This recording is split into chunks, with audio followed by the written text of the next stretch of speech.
In this video, we will explore the top 25 interview questions commonly asked for Band 6 nurse positions. Each question is designed to challenge your skills, experience, and understanding of nursing practice. 1. Can you describe a complex clinical situation you managed recently and how you approached it? Recently, I managed a patient with multiple comorbidities who presented with acute respiratory distress. Recognizing the complexity, I initiated a rapid assessment involving vital signs and a thorough history. Collaborating with the respiratory therapist, we implemented oxygen therapy while preparing for possible intubation. I communicated with the multidisciplinary team, ensuring everyone was informed of the patient's status and care plan. By prioritizing interventions based on the patient's immediate needs and fostering teamwork, we stabilized the patient and facilitated their transfer to ICU for further management. 2. How do you stay updated on the latest evidence-based practices in nursing? I stay updated through a combination of reading peer-reviewed journals, attending relevant seminars, and participating in online courses. I subscribe to leading nursing publications and regularly engage with nursing forums to discuss recent research with peers. Additionally, I actively participate in professional organizations that provide resources and networking opportunities. This multifaceted approach allows me to integrate current evidence into my practice effectively, ensuring that I deliver the highest standard of care to my patients while also fostering a culture of learning within my team. 3. What experience do you have with mentoring junior staff or nursing students? Mentoring junior staff and nursing students has been a rewarding aspect of my career. I actively participate in orientation programs for new hires, providing guidance on clinical skills and hospital protocols. I also lead weekly study sessions for nursing students, focusing on critical thinking and patient care scenarios. I prioritize open communication and encourage questions, fostering a supportive learning environment. By sharing my experiences and providing constructive feedback, I aim to build their confidence and competence in nursing practice. Witnessing their growth is both fulfilling and motivating. 4. Describe a time when you had to make a quick decision in a critical patient situation. What was the outcome? In a recent shift, I encountered a patient in respiratory distress. They suddenly became unresponsive, and I quickly assessed their airway and breathing. Realizing the urgency, I initiated emergency protocols while calling for help. I performed bag mask ventilation until the rapid response team arrived. Their assessment revealed a severe asthma attack, and they administered appropriate medications. The patient stabilized within minutes. This experience reinforced the importance of rapid assessment and teamwork in critical situations, leading to a positive patient outcome and highlighting the need for calmness under pressure. 5. How do you ensure patient safety and quality of care in your daily practice? In my daily practice, I prioritize patient safety and quality of care by adhering to established protocols and guidelines. I conduct thorough assessments and stay vigilant for changes in patients' conditions. Regular communication with the healthcare team is essential for sharing critical information and addressing concerns promptly. I also encourage a culture of reporting near misses or incidents without fear of retribution, as this fosters learning and improvement. Continuous education and training keep me informed about best practices, enabling me to implement evidence-based interventions that enhance patient outcomes. 6. What leadership style do you typically employ when managing a nursing team? I typically employ a transformational leadership style when managing my nursing team. This approach focuses on inspiring and motivating team members by fostering an environment of trust, collaboration, and continuous improvement. I encourage open communication, allowing team members to voice their ideas and concerns.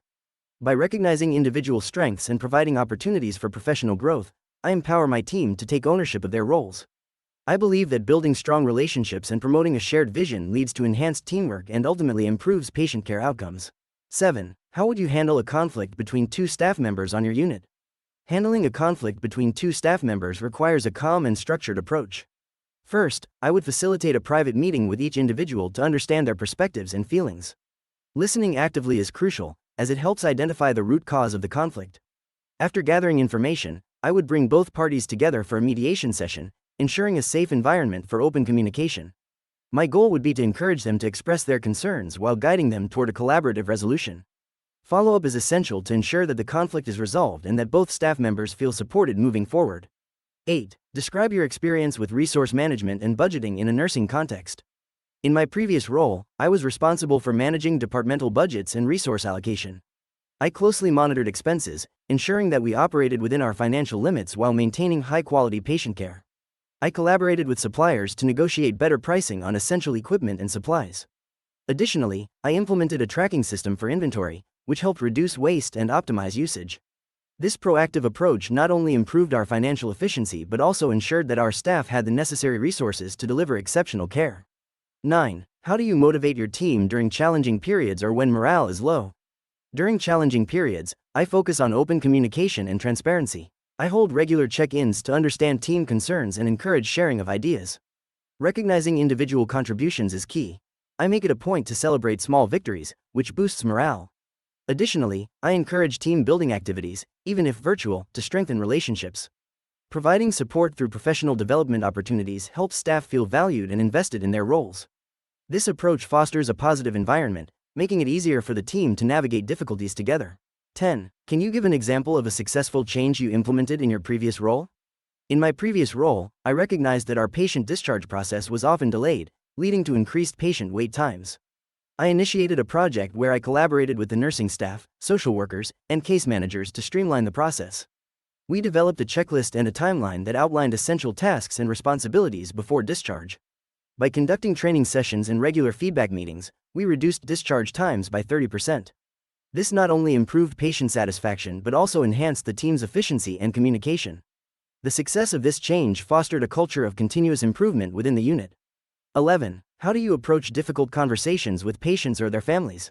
When approaching difficult conversations, I prioritize creating a supportive environment. I begin by actively listening to the patient or family member's concerns and emotions, ensuring they feel heard and validated.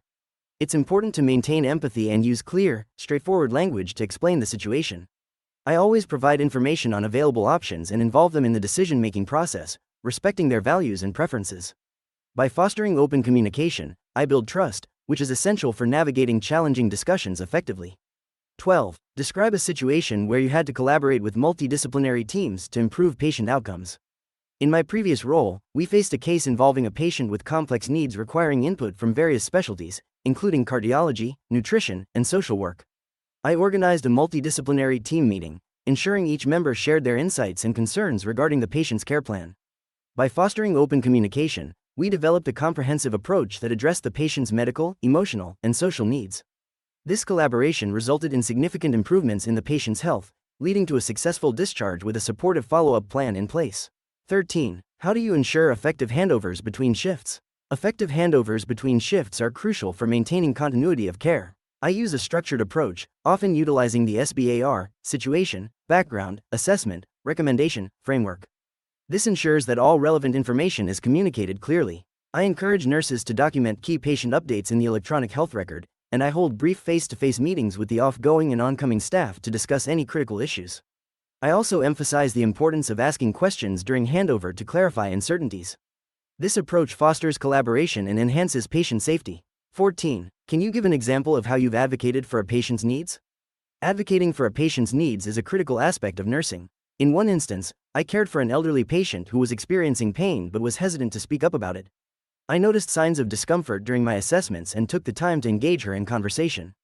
After listening to her concerns, I collaborated with the healthcare team to adjust her pain management plan. This not only alleviated her pain but also empowered her to communicate her needs more effectively.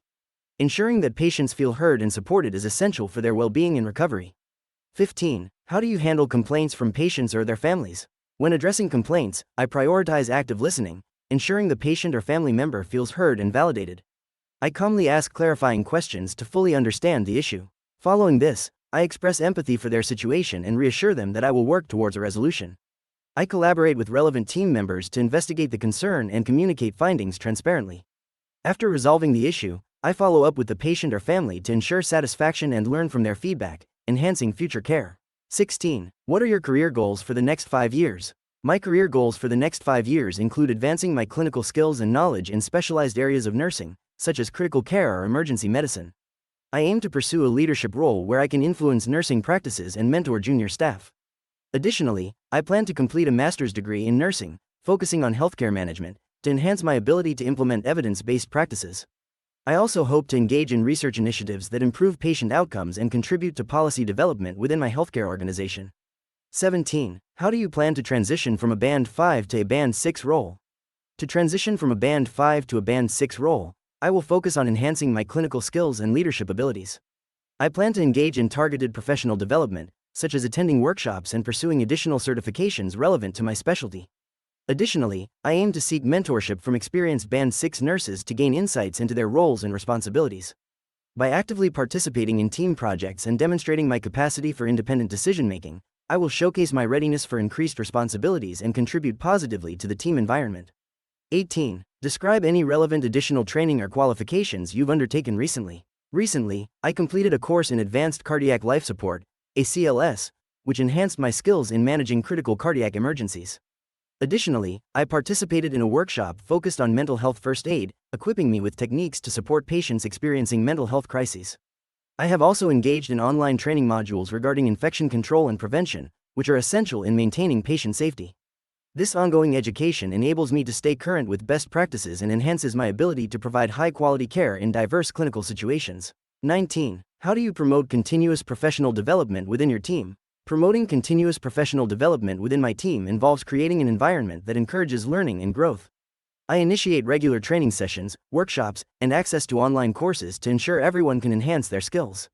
Mentorship programs pair experienced staff with newer team members, fostering knowledge sharing.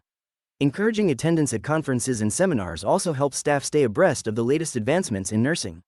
I prioritize individualized development plans that align with both personal goals and departmental needs, facilitating a culture of lifelong learning and professional integrity. 20. What areas of nursing practice are you most passionate about developing further? In my nursing career, I am particularly passionate about enhancing my skills in mental health nursing and palliative care. Mental health nursing allows me to support patients in navigating emotional challenges, and I find it rewarding to promote mental well-being. Palliative care, on the other hand, emphasizes compassionate support for patients with life-limiting illnesses. I aim to deepen my knowledge in these areas through specialized training and workshops, ensuring I can provide holistic and patient-centered care that addresses both physical and emotional needs of my patients. 21. How do you ensure patient confidentiality and data protection in your daily work? Ensuring patient confidentiality and data protection is paramount in my nursing practice. I always adhere to HIPAA guidelines, ensuring that patient information is shared only with authorized personnel. I utilize secure electronic health record systems that limit access to sensitive data. Regular training sessions on data protection keep me updated on best practices. Additionally, I encourage open discussions with my team about the importance of confidentiality, fostering a culture of vigilance and respect for patient privacy in all interactions. 22. Describe a situation where you faced an ethical dilemma. How did you handle it? In my previous role, I encountered a situation involving a terminally ill patient who wished to discontinue aggressive treatment. The family was divided. Some wanted to respect the patient's wishes, while others insisted on continuing care. I facilitated a family meeting, allowing each member to express their concerns and feelings. After careful discussion, I guided them to focus on the patient's values and preferences. I collaborated with the healthcare team to ensure the patient's wishes were honored while providing emotional support to the family. This approach helped in reaching a consensus that respected the patient's autonomy. 23. How do you stay informed about changes in healthcare policies and regulations? Staying informed about changes in healthcare policies and regulations is crucial for providing quality care. I regularly read reputable journals and follow updates from professional nursing organizations. Attending workshops and seminars allows me to engage with experts and peers on current issues. I also participate in online forums and professional networks, where discussions about policy changes are common. Additionally, I subscribe to newsletters from healthcare regulatory bodies to receive timely updates directly in my inbox. This proactive approach ensures that I'm always aware of the latest developments that impact my practice. 24. What is your understanding of the 6 C's of nursing, and how do you implement them in practice? The 6 C's of nursing are care, compassion, competence, communication, courage, and commitment. I implement these principles by ensuring that I provide compassionate care tailored to each patient's needs. I regularly update my skills to maintain competence, which is crucial in delivering safe care. Effective communication fosters trust with patients and their families. I demonstrate courage by advocating for my patients and addressing any issues that may arise. Finally, my commitment is reflected in my dedication to continuous improvement in my practice and patient outcomes. 25. How do you promote equality, diversity, and inclusion in your nursing practice? Promoting equality, diversity, and inclusion in my nursing practice involves actively recognizing and respecting the unique backgrounds of each patient. I ensure that my care is culturally sensitive by engaging in training that enhances my understanding of various cultures and beliefs. I encourage open communication and invite patients to express their preferences and needs. Additionally, I advocate for inclusive policies within my team, ensuring that all staff members feel valued and that their voices contribute to a supportive work environment. This approach fosters a sense of belonging for both patients and staff. If you found this video helpful, please give it a like and consider subscribing to our channel for more valuable content on nursing and healthcare topics. Good luck with your interview journey.